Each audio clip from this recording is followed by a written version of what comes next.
In a small village, there lived a man named Hassan, known among the people for his kind heart and tenderness.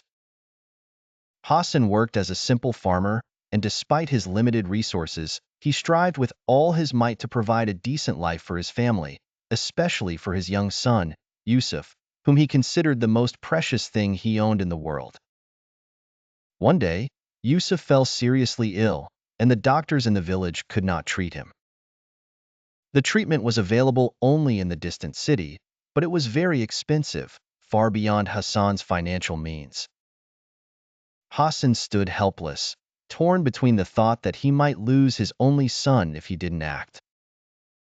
Hassan decided to sell his only piece of land, which he had inherited from his ancestors and which was his source of livelihood, to raise the money needed for his son's treatment.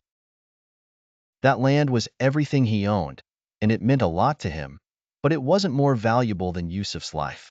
Indeed, he sold the land, gathered the money, then carried his son, and headed to the city. In the city, Yusuf underwent treatment, and thanks to God, then to his father's sacrifices, he began to recover gradually. But Hassan had no place to return to in his village after losing his land. Instead of giving up, he decided to stay in the city and work any job he could find to start anew and secure his son's future.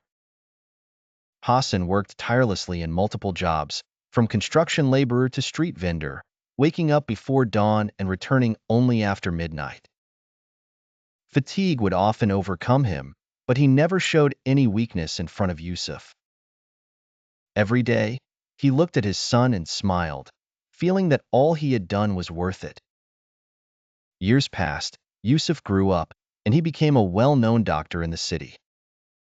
He never forgot his father's sacrifices that were the reason for his recovery and success. Support us by subscribing to the channel, hitting like, sharing, and leaving a comment.